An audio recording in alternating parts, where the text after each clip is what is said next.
Hey everybody, how's it going? This is Doug. I'm out for a bike ride today on my 2020 Axum e-bike. Today is November 7th, 2023. It's going to be about 65 degrees today and sunny. Perfect day for a ride. I said in the comments of one of my videos that I would do a follow-up on the zoom calipers, and I'm going to do that today. And I'm also going to do a follow-up on the e-bike. We'll start with the bike first. There's been a few changes since the initial video. One of the biggest is the fenders. These are SKS Blumels 75U. It's a German brand. These things are really good. Now I got the front and the rear. I had to do a little bit of custom mounting because the Axum doesn't have fender mounts or bottle cage mounts on the fork, and it also doesn't have fender mounts on the rear.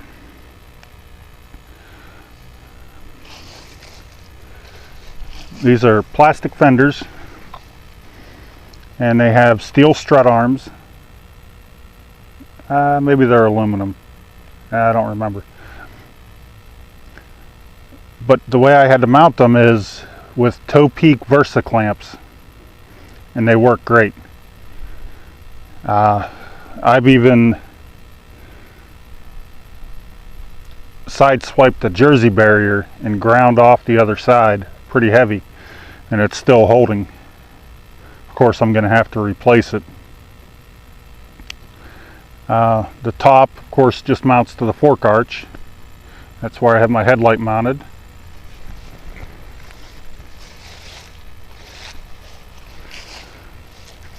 They sit close to the tire at the top, but to me that's not really a big deal. Every now and then it bounces down on hard bumps and hits the tire. Doesn't hurt anything.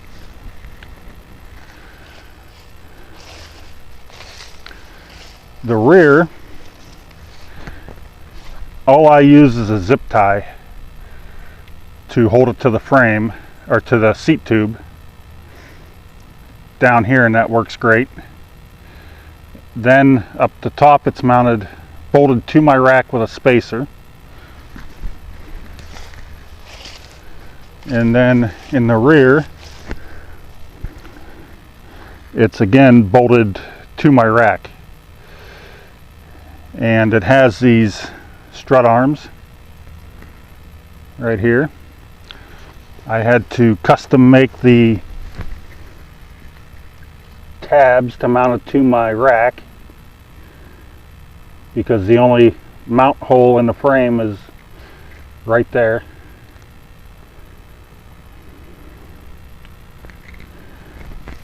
But it works. I put these on in 2021 and they hold up great. Another upgrade is I put an Ibera pack rack on it. It replaces the steel rack that I started with that was off my other bike. It works great. I love it. It holds my bags nice. The mount on the seat tube, I can't remember if I showed it in the initial video, but it's still the same one. I just painted it. Works great. Of course, my battery's still strapped to the rack. I didn't show these bags in the initial video. They're Ross wheel. I've had these since 2020. They work excellent. You know, they've faded a little bit, but there's no rips, no tears. I don't even think there's any snags in them. All the buckles are still there. I did change these buckles. The only reason I did that is so I had buckles to match so that I could strap items on top. The straps I had didn't match these ones. Another improvement was this top tube bag. It holds a phone, but I don't keep mine in there. Personal stuff I keep on one side. But the main reason for this top tube bag is that's where I store all the extra length of wire. I just punch a hole in the back of the bag, run all the wires into it, run all the wires back out, and then all the excess is bundled, zip tied, and stays there.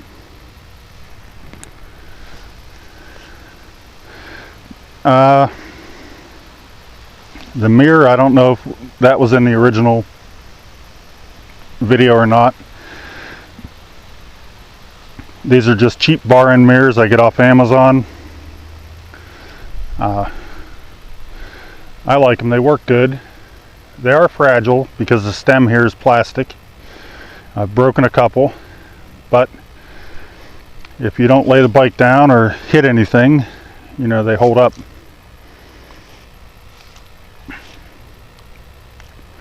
We'll just check the mileage here. As I said, I'm just starting out the ride for the day, so it's 1.3 miles. The odometer is at 1,662 miles.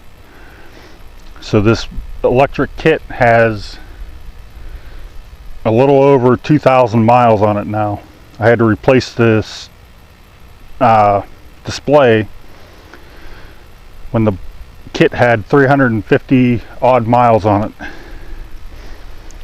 Another upgrade was not really an upgrade, just a comfort thing. I went with a Shimano, I think it's an Alta or Altus 8-speed shifter. It's just more comfortable for me than the Axum shifter. The Axum shifter is still on my Specialized acoustic bike. Here we have our GoPro mount for the front, well, our Casso Brave 7 LE mount for the front. I just got this and I'm trying it out. It mounts to the bar clamp. It has aluminum spacers. It's all aluminum. It's pretty rigid.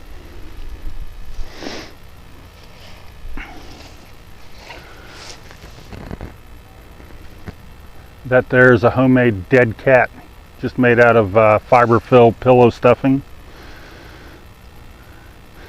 A little piece of plastic, thin plastic, and a couple pieces of double-sided tape. The levers, I don't know if I had the Bafang levers on in the first video or not, but these are the stock Schwinn Axum levers. I like that setup much better. I had to put new tires on it. I wore out the stock Schwinn tires. These are Vittoria Mezcal. They're 29 by 2.6. They're like a cross-country style tire. I like them. These are the tube type. I like them. They're good. I have about 1,000 miles on this set. I'm gonna, over the winter, I'm gonna put a new tire on the front and use this front on the back. I got about 600 miles on the stock Schwinn tires. and they had about the same amount of wear on them as what these do now. So I got an extra 400 miles out of these tires. Pedals, I replaced those with Fuker. These are great pedals for the price. They're like Chester Race Face, or Race Face Chester. They're good. They take a beating. Let's see what else might be new. Oh, a stem riser. I put this on to raise the stem up rather than the stem being, or the bar clamp being down here. It's now up here, so that gains me a lot of room. I'm tall, I'm 6'7", so that was kind of required.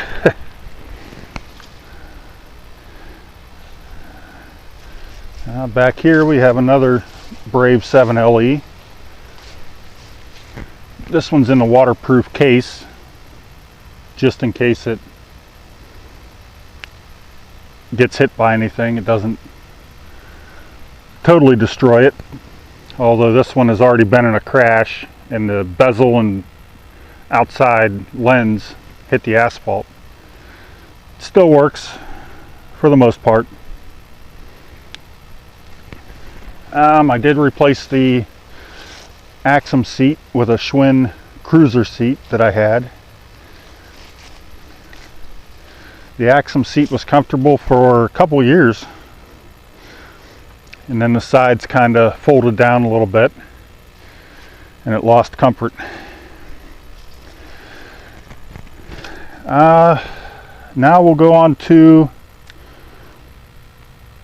the Zoom dual action calipers. I tell you, I love these things. I recently found out that you can adjust the pads. I haven't tried it yet. Through the center bolt on each side, through this center. Oops, there it is. There's a smaller hex head inside of that Torx, I guess. We'll give that a try in the off season. So I haven't adjusted the pads. I've turned the barrel adjusters a little bit on the back.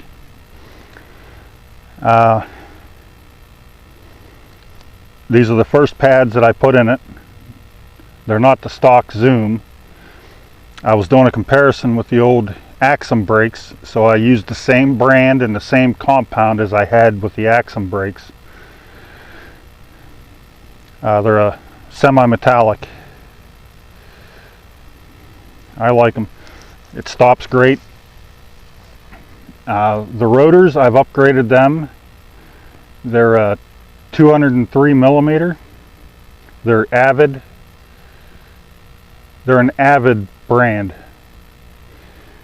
They don't warp. You know, they work great. Here's the front.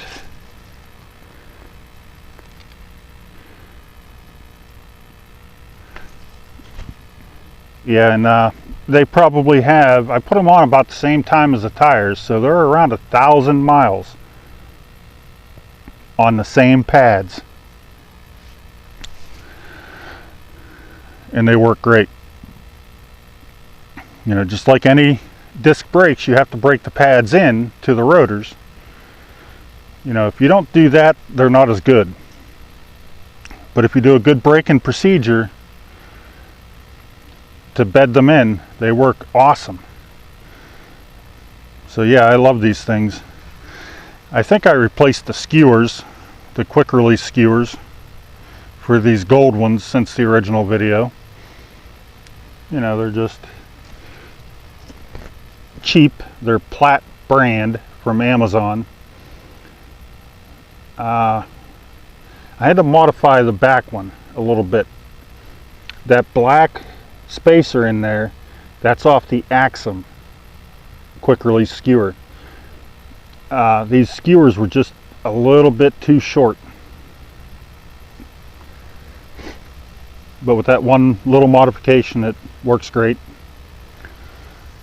The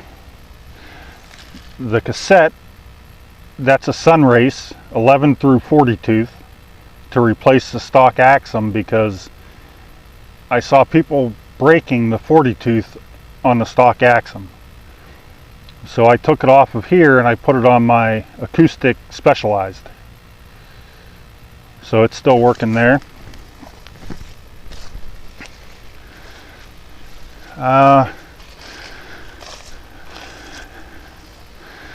That tail light, that's just a cheap Schwinn tail light from Walmart, modified to fit onto the rack.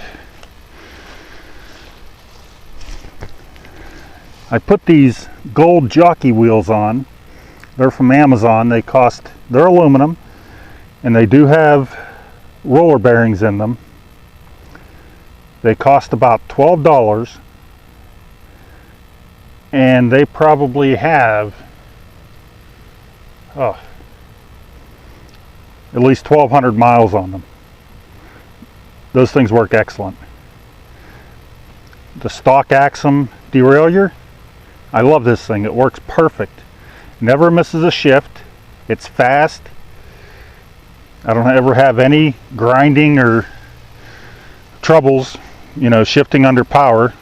I mean, of course I have the shift sensor, but yeah, this thing shifts precise. I mean, they get a lot of flack, but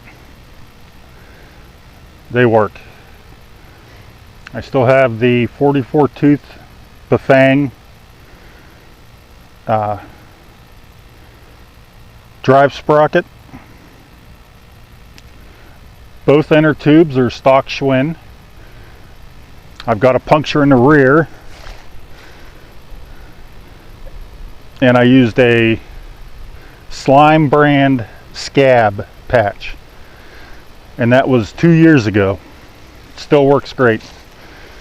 You know, if the bike's been parked for 4 or 5 days, it'll lose some air, but for the most part it just keeps it.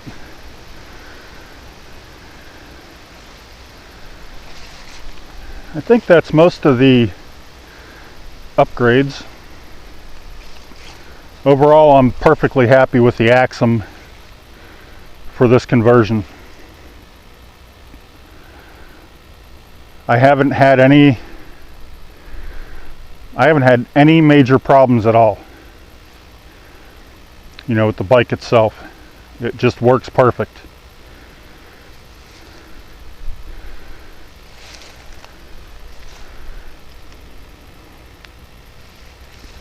And I built this in 2020, and I still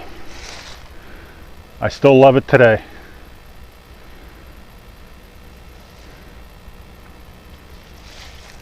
You know, I had to modify it to fit me.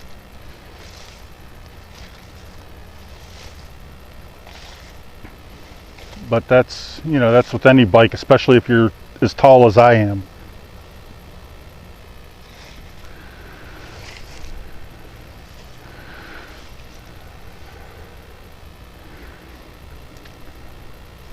And I don't think I've picked any junk parts yet. I think everything I put on, I've been happy with. I've had no failures. Not of name brand stuff, and not of the Amazon brand stuff. The biggest issue I've had with this is I have to replace the rear axle because it's slightly bent, and in order to ride it I have to have the bearings just a little bit loose. But I have a 10mm axle that I'm waiting on. It's a solid axle, so this will be, you know, changed over to a bolt-on axle, and I'm fine with that. You know, it is what it is. Like I said, I've got one flat in 2 years or 3 years, so you know, it's not like I have to take it apart all that often. And when I haul it on our Toyota RAV4, I only have to take the front wheel off, lower the seat, and then it goes in rear tire first and stands up. Strap it down.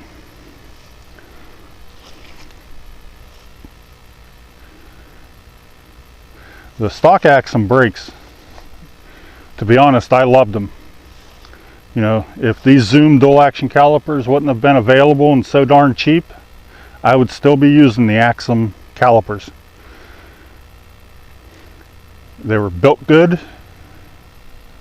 I didn't have a single problem with them. And they stopped the bike great. You know, I upgraded to 203mm rotors. But of course I'm heavy. You know, I'm 270 pounds. And that's a lot to ask of 180 and 160 rotors.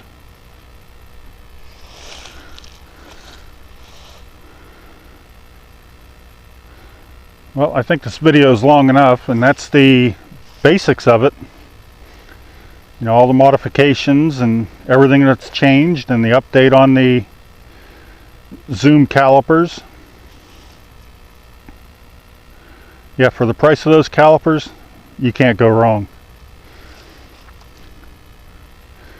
I haven't had a single problem with them. You know, I put them on and haven't messed with them since. And I used them all of 2021 riding season and all of the 2022 riding season.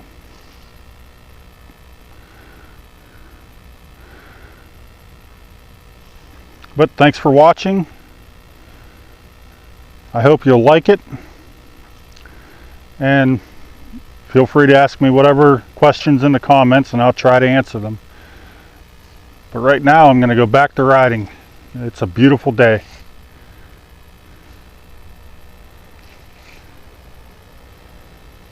See y'all later.